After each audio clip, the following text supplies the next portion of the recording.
Polyamory. Maybe you're considering a polyamorous relationship, or maybe you've been in one for years, or you don't even know what it is. I'm excited today to welcome Franklin Veux to the show. So stay tuned and let's explore polyamory. I'm Dr. Catalina Lawson, a licensed clinical psychologist, and I love talking about sex. Sex Marks the Spot is a podcast that bridges the gap between what we know and what we actually do when it comes to sex, relationships, and health. Okay, well, I am delighted to introduce our guest to the show, Franklin Veux, a leading practitioner, educator, and go-to guy when it comes to polyamorous and ethical non-monogamous relationships. Franklin has been practicing polyamory since before the term even existed and launched the leading website resource on polyamory, morethan2.com, in 1997. In 2014, Franklin and his partner Eve wrote More Than Two, a practical guide to polyamory. Throughout his public and private adventures, Franklin integrates his own experiences as well as those from the thousands of individuals and couples around the world who've shared their hard-learned lessons with him. Franklin has started and expanded conversations on ethical non-monogamous relationships, how to navigate them, and how to grow and expand love for yourself and others through them. It's so great to meet you, Franklin. Again, I am so honored and super psyched to have you on the show. And it's wonderful to be here. Hi. Hi. Okay, well, why don't we just start off? I gave you a little bit of an intro and definitely clarify anything I messed up. But can you give me a little bit of background about your journey with poly and like what led you to even sharing this experience so openly and definitely actually going through the effort of creating these wonderful resources for everyone? Well, okay, so that's kind of a long story because Okay. I have never been in a monogamous relationship in my life. Even when I was a kid, monogamy really didn't make a whole lot of sense to me. Okay. Like, I didn't understand why people wanted it. I didn't understand this entire idea of, you should devote yourself to just one person and you can never have more than that. When I was in high school, I took two people to my high school senior prom, which raised a few eyebrows. Okay. Two But girls, two guys, two two. girls, Okay. yes. But I've never been in a monogamous relationship. The problem is that I never knew that there were other people who were like me either. So actually, when I got out of school and I went into the real world, I started dating a woman who ultimately became my first wife. And she was monogamous and came from a very traditional Italian Catholic background. So, as you can imagine, there was some tension in our relationship.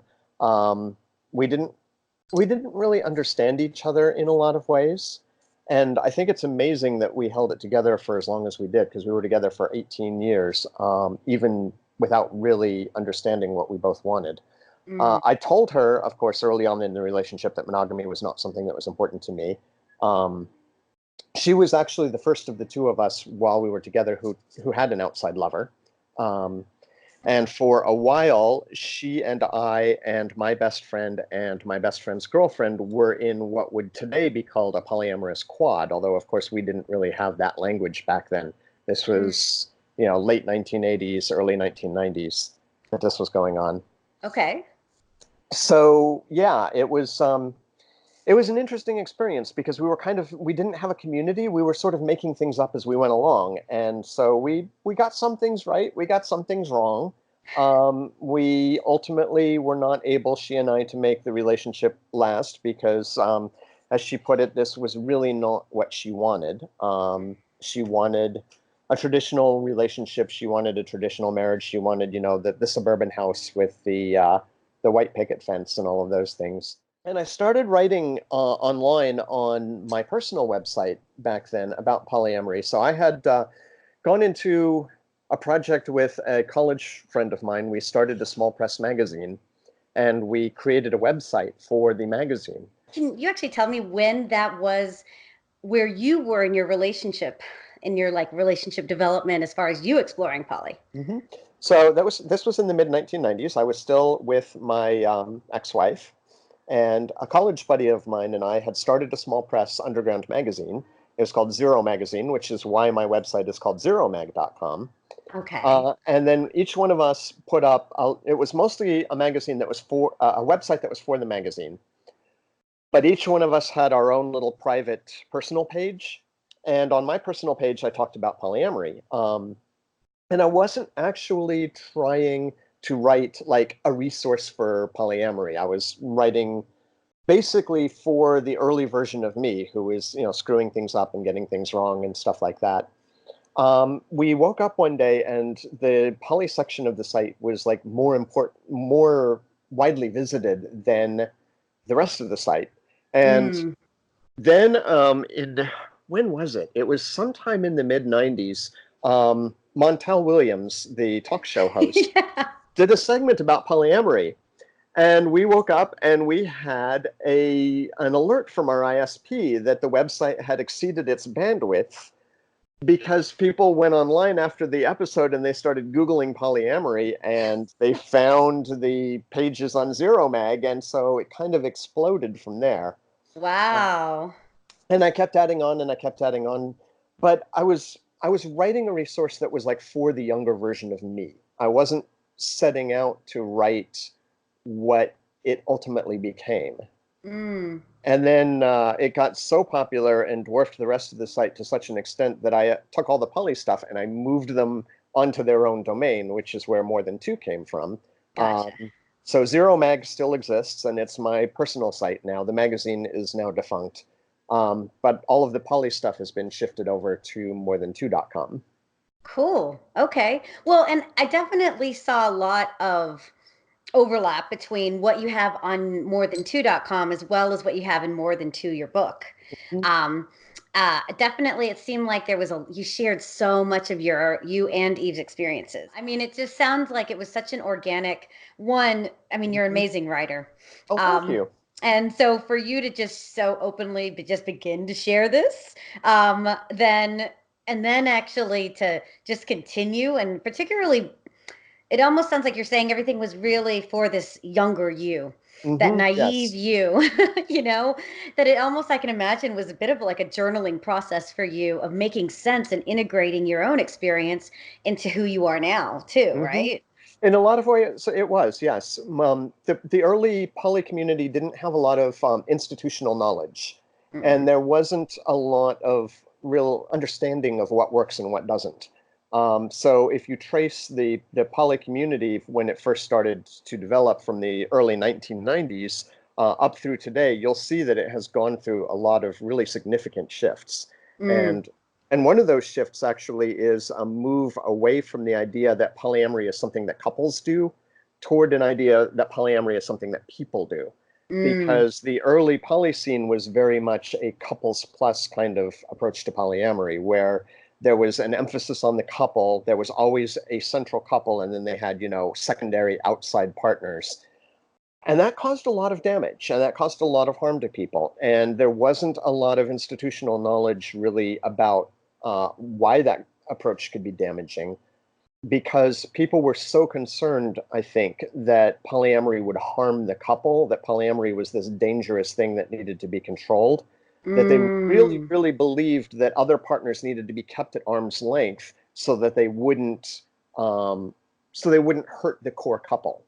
Gotcha. Gotcha. Well, I think that actually reminds me to take one quick step back and get your definition of polyamory.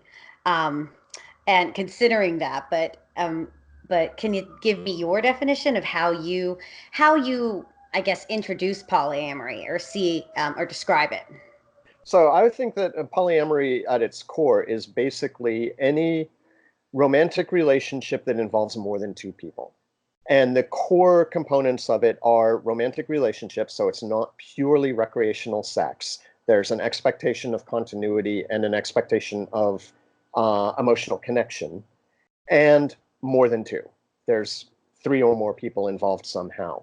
Polyamory can take a lot of different forms. There are still many people who do a sort of couple centric model where they have a primary couple and then they have secondary partners. There are people who do more egalitarian polyamorous networks. There are open networks. There are closed polyfamilies. It's all polyamory. Mm. Well, and I felt like you, in your book, you were using polyamory and ethical non-monogamy as almost interchangeable. Is that fair? Or Mm, I because there's think so many it's, terms out there, I think it gets yeah. confusing, right? So it's a little bit more complicated than that. I think that ethical non-monogamy is essentially anything that involves more than two people with the understanding that it's honest and that people consent to be included in it. But for example, swinging is ethical non-monogamy. People sometimes have 100-mile rules. That would be a type of ethical non-monogamy. Um, People do like closed group swinging or friends first swinging, which are forms of ethical non-monogamy that are not necessarily the same as poly. Oh, you want to go down? Okay, kitty, you may go down. I am definitely cat slave. Um, but all of those things are under sort of the umbrella of ethical non-monogamy, but they're not necessarily the same as polyamory. Gotcha. Okay. Well, and I feel like I've seen all these Venn diagrams Hmm. Yeah, I made a of big one a while yeah. back, and yeah, it got a little bit out of hand. I mean, and I do think, I guess the one thing about polyamory, which I really appreciate, I feel like does distinguish itself is the relationship component of it, Hmm. you Exactly, know, exactly. and which very much shifts it from just being open and that's where I felt like one of the biggest things I got from exploring your work is how much so many of the tenets that you talked about in poly are really fundamental to any relationship, Hmm. you And know? that's something that some of the reviewers of the book have said as well. It's a book that you can take the ideas that we talk about and apply them to business partnerships, to friendships, to family relationships, essentially any kind of human interpersonal relationship. Absolutely. And that's what I feel it's so interesting because I feel like on one hand, people who are maybe just very, poly is very new to them or it's foreign. I mean, the number of friends or clients or even, particularly physicians in the healthcare it's just not a term that they even are familiar with, Hmm. you know? But they will be. They will be. No, it definitely, I feel like things are shifting quickly, Yes. and I actually want to talk about that because how it's shifting is interesting to me. Um, and you've mentioned it a little bit, but I'll get to that in a second. But it does seem like there's so many assumptions to it that actually threaten just the dialogue of Hmm. actually understanding, and with all the different labels of whether it be identity or the relationship status, I feel like sometimes it actually overwhelms people, Yeah, that definitely. they can't actually engage in really just exploring where someone else is at and seeing how they define things. And there's a huge amount of baggage that people pack into their relationships and into the way they think about relationships without even necessarily being aware that they're packing it in. Mm, So, for example, you'll hear people say things like, well, isn't polyamory for people who can't commit? Which is really weird because if you can't commit to one person, you sure can't commit to three or four, yep. or polyamory is for people who are sex addicts. And leaving aside the idea that sex addiction is not really accepted in the medical community at all, there are asexual people who are polyamorous. So there are all of these assumptions and all of these, strange kinds of interpretations that people will pack into the idea of polyamory that you need to unpack before you can even start having these conversations. Absolutely. Well, I mean, I guess along those lines, one of the common myths that you addressed was this idea of, oh, it's just an excuse to cheat. Yes. When that is I mean, well, I'll let you clarify it, but because the idea that polyamory and cheating is seen side by side Hmm. is the It's, most ironic thing. well, so people forget what the word cheating means. Cheating doesn't mean having sex with somebody else. Cheating means breaking the rules, right? If we're playing poker, it's cheating to look at another player's cards. If I'm playing a different card game that lets me look at other players' cards, that's not cheating by definition. And if I am in a relationship where it's not against the rules to have other partners, not cheating. Yeah. Yeah. Well, and I feel like one of the biggest tenets of that polyamory almost, I mean, part of the ethical part of it, but that I guess I really appreciate of it is that first and foremost, it's about transparency.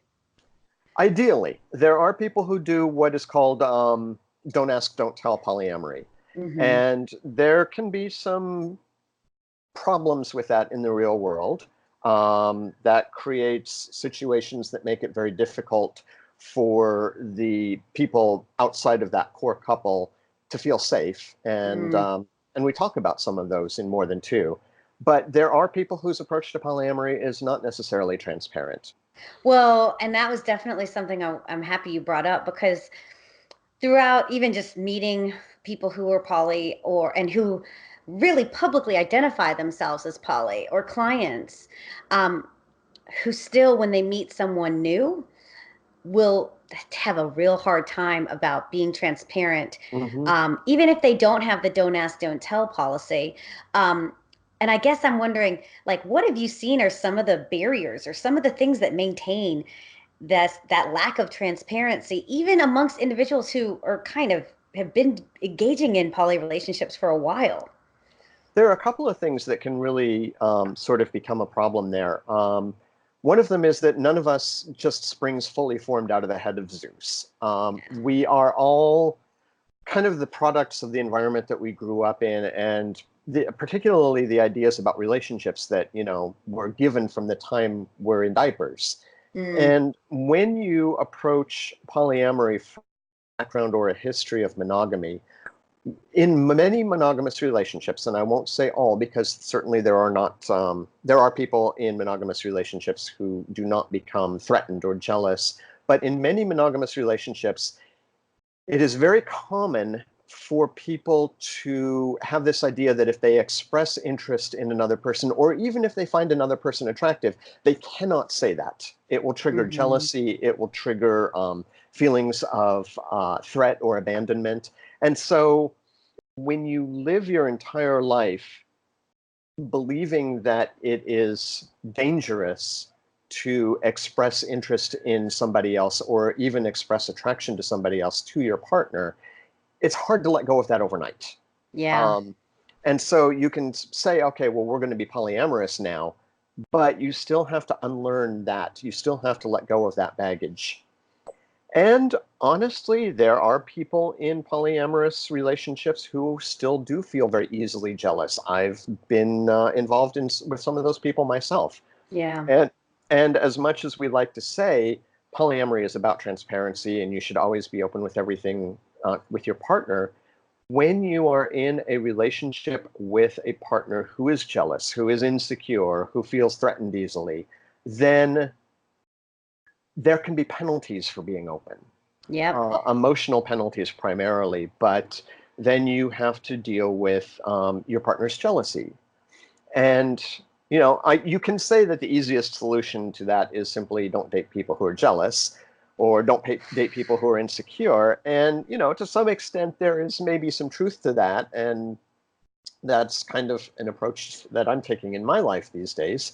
Um, Mm, but you can't just say, "Oh, well, if you're insecure, you can't be part of polyamory." That's yeah. not reasonable. And most of us do carry insecurities with us, and it is very important, if you recognize that in yourself, to create a safe space for your partner to be open. Yeah. Because if your partner is open with you and you respond with feelings of jealousy or threat, you're not creating a safe space. Yeah. There's actually a sort of a way that I like to frame that is approaching your relationships from I feel, therefore I, rather than I feel, therefore you. Absolutely. Well, and that just it is so interesting how much that little shift is so impactful and Absolutely. how it Makes like it. just doesn't threaten the other person and Mhm. it actually creates a harbor where Yes. that actually I mean and one of the things I like when I'm not even sure where I've like in any relationship, I do think it's important to have like kind of scheduled check-ins, you know, where particularly when you have so more than two, you know, of just checking in. Because one of the things I loved about your book was when you differentiated between rules versus needs. Mm-hmm. Um, Rules, needs, and boundaries. Yes. Absolutely.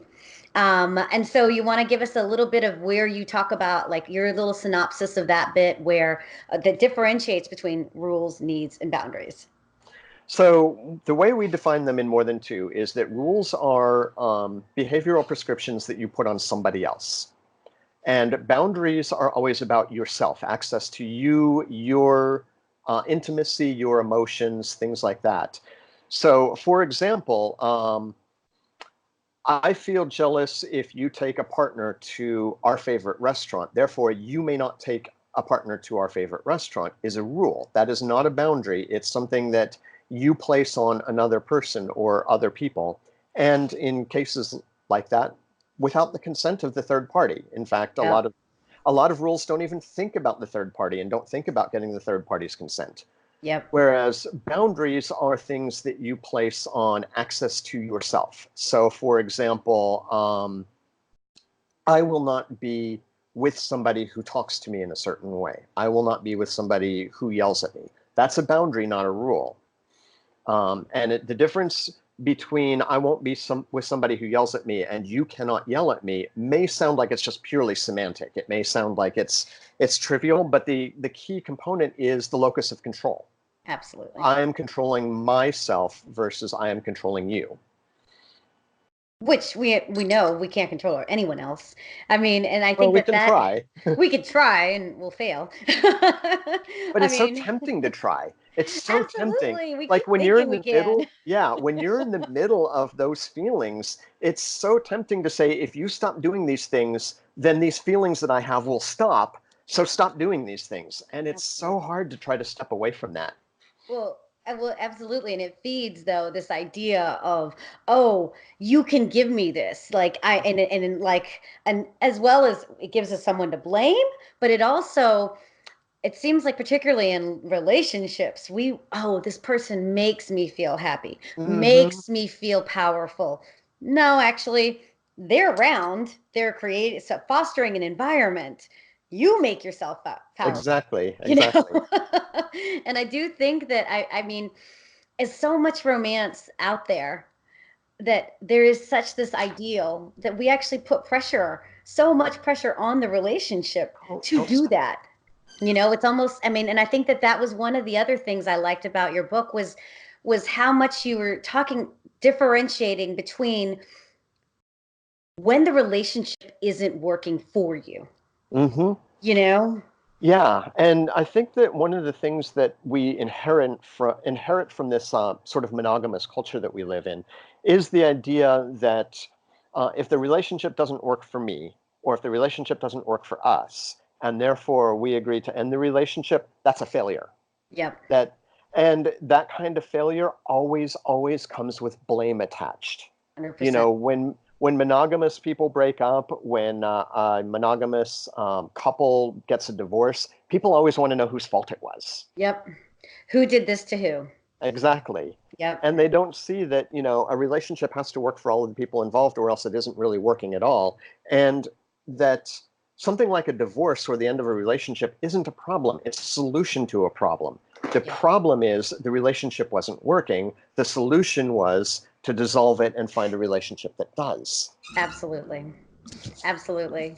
Well, and I think that that's important. I mean, and I think that that sense of failure, even, I mean, because that was the other thing I really appreciated was this idea of scarcity versus abundance Hmm. and how much that, particularly in poly, where it seems like, oh gosh, I mean, and maybe not as much now, but definitely probably when you were exploring this or starting it out, oh, how am I going to find people who want the same type of Hmm. relationship as me, you know, Yep. and in the same ways as me, you know, and I appreciate because there's definitely some people some poly couples who are in the public eye who, you know, when they talk about even their Bumble profiles, like they're pretty explicit of what they're actually wanting.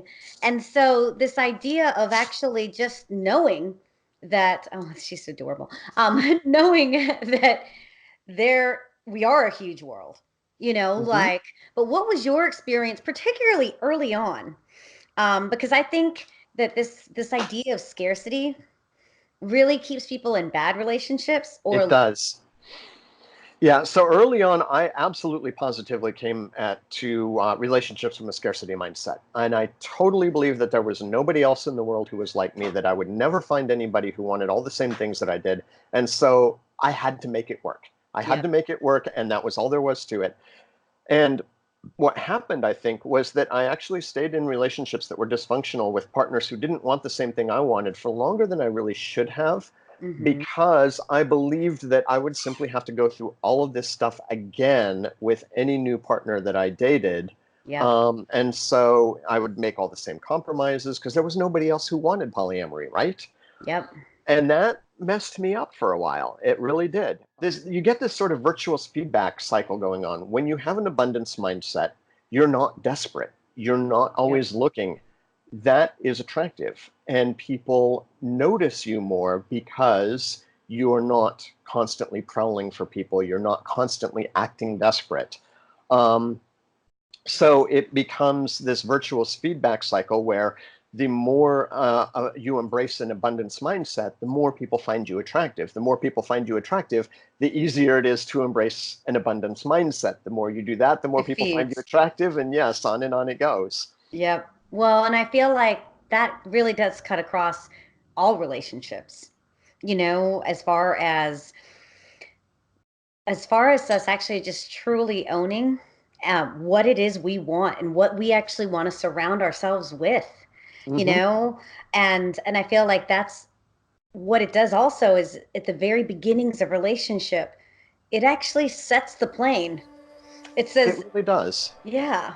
Okay, so my conversation with Franklin actually kept going and going, and we were having so much fun. So I'm actually going to take a little bit of a pause for this week's episode, but tune in for part 2 of my interview with Franklin, where we're going to be exploring more about poly and exploring more about some tips of how to navigate poly relationships if you're new to poly, and also how that translates into relationships in general. So thanks for tuning in to this week's episode of Sex Marks the Spot.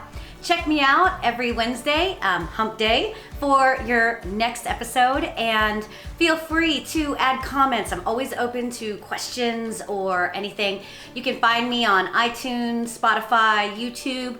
Please comment, share, subscribe, and let's get the word out and have these conversations about sex, health, and relationships. Have a great week. Cheers. The content on this show is meant to be relatable, educational, empowering, and hopefully a little funny. It's not meant to be treatment, and some of the things we talk about may seem more easier said than done. So if you're feeling stuck or alone or distressed, reach out for support from therapists, physicians, or other licensed healthcare providers. Thanks for listening, and tune in each hump day for some juice to fuel your sexy day. Cheers!